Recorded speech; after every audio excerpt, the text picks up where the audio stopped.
तारीख 25 मई 2025 असम के मुख्यमंत्री हिमंत बिस्वा शर्मा ने सोशल मीडिया प्लेटफॉर्म एक्स पर एक ट्वीट किया।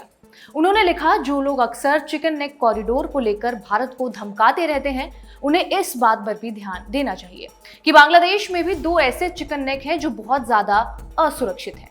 इनमें पहला नॉर्थ बांग्लादेश कॉरिडोर है, दूसरा चटगांव कॉरिडोर है। उन्होंने कहा कि भारत के चिकन नेक से भी छोटा ये गलियारा बांग्लादेश की आर्थिक राजधानी और राजनीतिक राजधानी के बीच कनेक्टिविटी का जरिया है। मैं सिर्फ तथ्य पेश कर रहा हूं जो लोग भूल जाते हैं।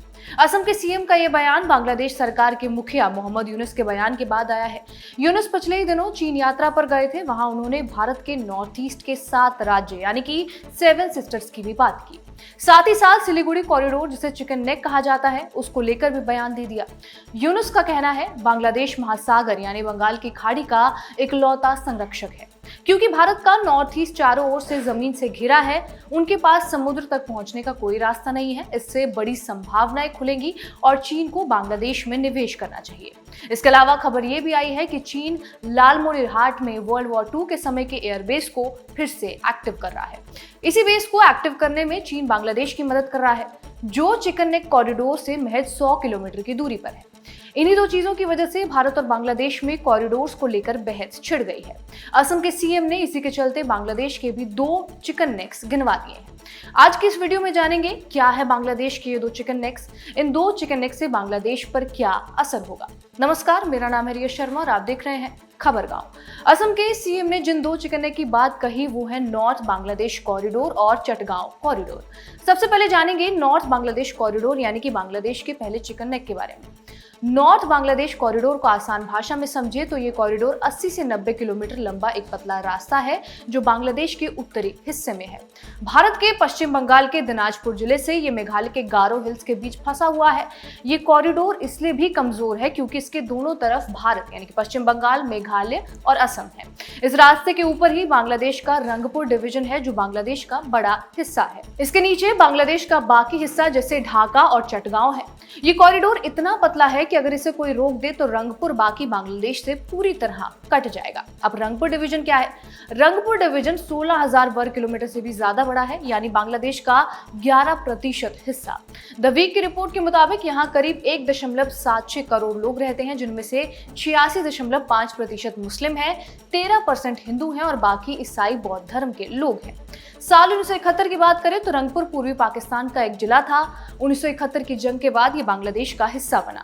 इसकी लोकेशन को देखते हुए ये कहा जा सकता है कि अगर रंगपुर को भारत में शामिल किया जाए तो भारत के चिकन नेक से जुड़ी समस्या खत्म हो सकती है। इसके अलावा बांग्लादेश की अर्थव्यवस्था के लिए भी रंगपुर काफी अहम है। रंगपुर तीस्ता नदी की वजह से खेती का बड़ा केंद्र है। यहाँ तंबाकू, जूट, चावल और गन्ना की खेती सबसे ज्यादा होती है। बांग्लादेश दुनिया में जूट का दूसरा सबसे बड़ा उत्पादक है और रंगपुर में ही बांग्लादेश की सबसे ज्यादा जूट की मिलें भी हैं।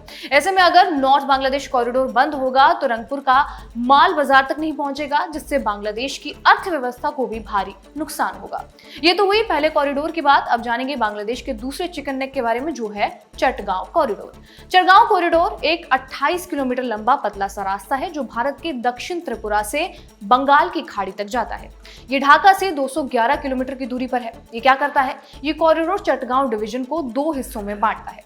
उत्तर पश्चिमी हिस्सा, इसमें 6 जिले हैं, ब्राह्मणबाड़िया, कुमिल्ला, चांदपुर, लक्ष्मीपुर, नोआखाली और फैनी। दूसरा हिस्सा है दक्षिण पश्चिमी हिस्सा, इसमें 5 जिले हैं, चटगांव, खागड़ाछड़ी, रंगामाटी, बांदरबन और कॉक्स बाजार। ये कॉरिडोर चटगांव शहर को ढाका और बाकी देश से जोड़ता है और अगर ये रास्ता बंद हो जाए तो चटगांव और उसका इलाका भी बाकी बांग्लादेश से कट जाएगा। फिर इन जगहों तक सिर्फ और सिर्फ समुद्र के रास्ते से ही पहुंचा जा सकता है। इसके अलावा चटगांव पोर्ट बांग्लादेश का सबसे बड़ा पोर्ट है, जहां से देश का ज्यादातर सामान बाहर जाता है और बाहर से सामान देश में आता है। ये पोर्ट बांग्लादेश की अर्थव्यवस्था, व्यापार और रोजगार के लिए लाइफलाइन की तरह है। ये बांग्लादेश की 90% से ज्यादा एक्सपोर्ट और इंपोर्ट को संभालता है। यहाँ से कपड़ा, जूट, चमड़ा और समुद्री खाद्य जैसी चीजें एक्सपोर्ट होती हैं। बाहर से पेट्रोल, डीजल, मशीनरी और कच्चा माल भी यहीं आता है। चटगांव डिवीजन में कॉक्स बाजार है जो दुनिया का सबसे लंबा समुद्री तट है। चटगांव बांग्लादेश मुक्ति संग्राम यानी कि 1971 की लड़ाई में भी एक महत्वपूर्ण शहर था।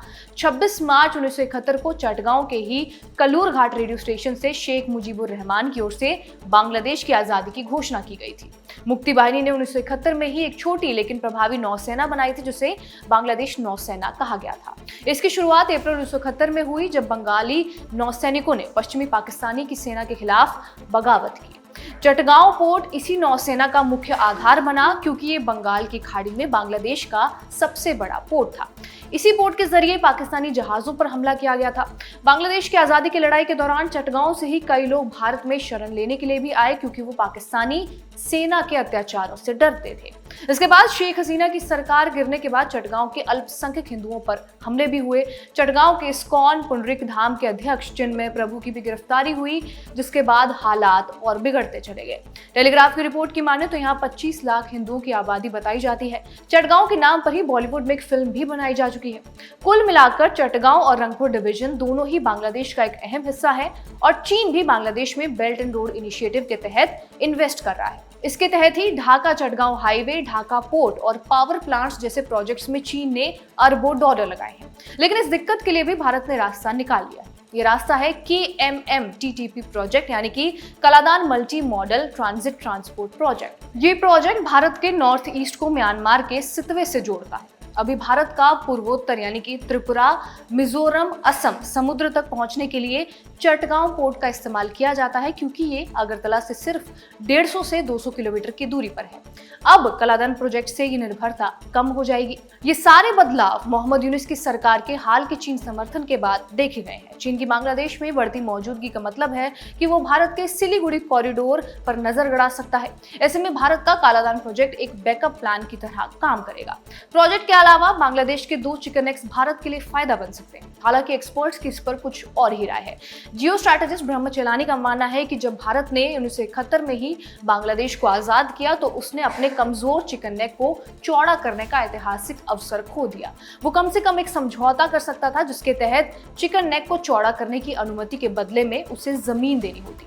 फिलहाल इस पूरे मामले पर दोनों सरकारें क्या कदम उठाएंगी, ये आने वाले समय में ही साफ हो पाएगा। इस मामले में जो भी अपडेट्स आती रहेंगी वो हम आपको देते रहेंगे। आपको ये वीडियो कैसा लगा हमें कमेंट करके जरूर बताएं।